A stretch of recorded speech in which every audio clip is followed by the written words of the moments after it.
Hello বন্ধুরা, তো চলে এসেছি দোকানে কিছু জিনিস কেনার জন্য।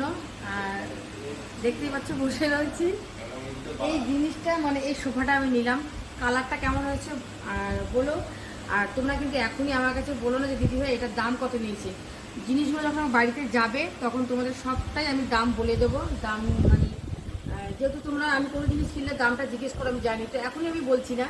খালি তোমরা জিনিসটা দেখো কেমন হয়েছে, কালারটা কেমন হয়েছে, পছন্দ হয়েছে কিনা তোমাদের, আমার চয়েসটা কেমন হয়েছে। আর তার সঙ্গে কিন্তু এই টেবিলটা আমি নিয়েছি, এই যে দেখো এটার সাথে এটা আমি চয়েস করে নিয়েছি। এই দুটোর সাথে জায়গা যেহেতু ছোটো, এর সঙ্গে কিন্তু চেয়ারও আছে, মানে এর সঙ্গে সেট যে চেয়ারগুলো থাকে সেগুলো আমি নিয়ে নিই। যে আমার ঘরটা দেখতে বড় হলে কি হবে, কিন্তু জিনিস সাজানোর পর এখন ছোট হয়ে যাচ্ছে। আর এই যে দেখো কালারটা কেমন হয়েছে বন্ধুরা একটু কমেন্ট করে তোমরা জানিও তো। আর এই টেবিলটা কেমন হয়েছে, টেবিলের মধ্যে কিন্তু অনেকগুলো